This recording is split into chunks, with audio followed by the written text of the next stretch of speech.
નમસ્કાર વાલા વિદ્યાર્થી મિત્રો, હું શ્રીમાળી તૃપ્તિ ફરી એકવાર તમારું સ્વાગત કરું છું આજના તદ્દન નવા વિડિયોમાં.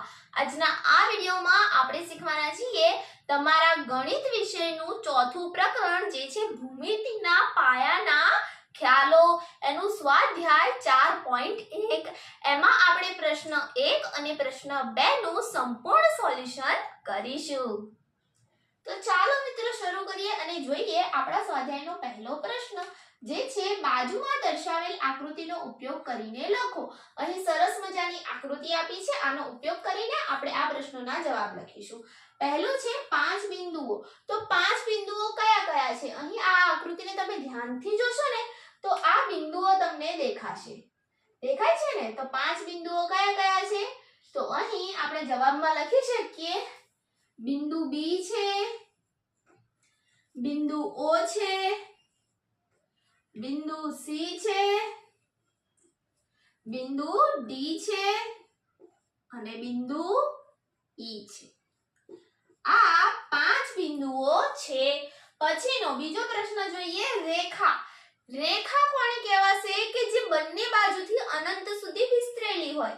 તો અહીં આ જે છે એને તમે રેખા નહીં કહી શકો. રેખા એટલે બંને બાજુથી અનંત સુધી વિસ્તરેલી હોવી જોઈએ. આ પ્રકારે બંને બાજુ તીર હોવા જોઈએ. એવી કઈ આકૃતિ બને છે? તો જુઓ, અહીંથી અહીં સુધીની જે આકૃતિ છે એ રેખાની છે. તો રેખા કઈ કઈ લખી શકીએ? તો રેખા ડી ઈ. કઈ રેખા છે?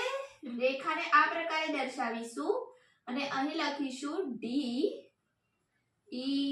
બીજી કઈ રેખા બની શકે છે? તો બીજી રેખા અહીં જુઓ, રેખા ડી ઓ. ઓ છે ને, ડી ઓ. તો અહીં રેખા ડી ઓ. એના પછીની રેખા કઈ બને છે? તો રેખા ડી બી. રેખા ડી બી. હજુ પણ તમે આને કેટલાક નામ આપી શકો છો, જેવી રીતે કે રેખા ઈ બી. રેખા ઈ બી. તમે અહીં બીજું લખી શકો રેખા ઈ ઓ. રેખા ઈ ઓ. આવી ઘણી બધી રેખાઓ તમે આની અંદરથી શોધીને હજુ પણ લખી શકો છો. હવે આપણે જોઈએ 4 કિરણો. તો 4 કિરણો કયા બને છે? કિરણ કોને કહેવાય? કે જે એક બાજુ જેનું ઉદ્ભવ બિંદુ હોય અને બીજી બાજુથી અનંત સુધી વિસ્તરેલું હોય એને આપણે કિરણ કહીશું. તો એવા કિરણ અહીં કયા છે? તો જો દેખાય છે, આવી આકૃતિઓ દેખાય છે ને, તો કિરણ ઓ સી. 4 કિરણો લખવાના છે, કિરણ ઓ સી. બીજું જોવો, શોધો કયું દેખાય છે? કિરણ ઓ બી. કિરણ ઓ બી. પછી કયું કિરણ દેખાય છે? કિરણ ઓ ડી. કિરણ ઓ ડી. પછી કયું કિરણ દેખાય છે? છેલ્લું એક કિરણ જોઈ લઈએ, કિરણ ઓ ઈ. બરાબર? તો કિરણ ઓ ઈ. પછીનો આપણને પ્રશ્ન છે પૂછ્યો છે 5 રેખાખંડ. 5 રેખાખંડ જોવાના છે. રેખાખંડ એટલે કે જે બે અંત્ય બિંદુ ધરાવતા હોય, આ પ્રકારે જેને બંને બાજુ અંત્ય બિંદુઓ હોય એવી આકૃતિ જોવાની. તો જો અહીં ડી ઈ એ રેખાખંડ છે એક. તો અહીં પહેલો રેખાખંડ લખી દઈએ ડી ઈ. બીજો રેખાખંડ શોધો ડી ઓ. D O. બરાબર? આના પછી બીજો રેખાખંડ શોધો, રેખાખંડ ઓ સી. રેખાખંડ ઓ સી. બરાબર? હજુ એક રેખાખંડ અહીં બને છે, રેખાખંડ ઈ ઓ. એ પણ લખી શકીએ આપણે, રેખાખંડ ઈ ઓ. હજુ એક રેખાખંડ બને છે, રેખાખંડ ઓ બી. લખી દઈએ રેખાખંડ ઓ બી. તો આ રહ્યા આપણા 5 રેખાખંડ. 4 કિરણો શોધી દીધા, રેખાખંડ શોધી દીધા, રેખા શોધી દીધી અને 5 બિંદુઓ શોધી દીધા. તો વિદ્યાર્થી મિત્રો, આપણા સ્વાધ્યાયનો બીજો પ્રશ્ન છે આપેલ 4 મૂળાક્ષરોમાંથી દરેક વખતે માત્ર 2 મૂળાક્ષરોનો ઉપયોગ કરી આપેલ રેખાના શક્ય તેટલી 12 રીતે નામ આપો. 12 રીતે આના આપણે નામ લખવાના છે. ખૂબ જ સરળ છે. ચાલો જોઈએ તો આપણે જે રીતે પહેલા કર્યું હતું એ જ રીતે કરીશું. એથી એક અક્ષરને પકડી રાખીશું અને એના વડે આપણે શક્ય એટલા નામ બનાવીશું. પછી બીજા અક્ષરને એ પ્રકારે લઈશું એટલે 12 નામ આપણા પૂરા થઈ જશે. તો ચાલો શરૂ કરીએ.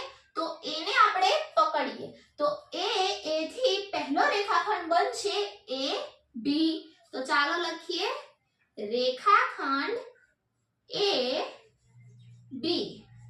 બીજો એ થી રેખાખંડ બનશે રેખાખંડ એ સી. રેખાખંડ એ સી. ત્રીજો બનશે રેખાખંડ એ ડી. રેખાખંડ એ ડી. બરોબર. ઓકે. હવે બી થી ચાલુ કરીએ તો રેખાખંડ બી એ. બરાબર. રેખાખંડ બી એ. તો રેખાખંડ બી એ. રેખાખંડ બી સી. રેખાખંડ બી સી. રેખાખંડ બી ડી. રેખાખંડ બી ડી. બરોબર. હવે સી થી રેખાખંડ બનાવીએ તો સી થી રેખાખંડ બનશે રેખાખંડ સી એ. રેખાખંડ સી એ. રેખાખંડ સી ડી.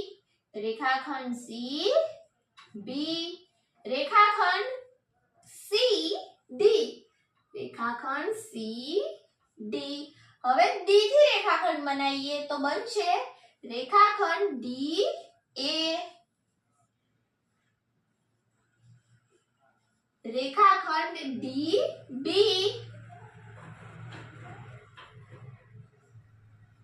રેખાખંડ ડી સી.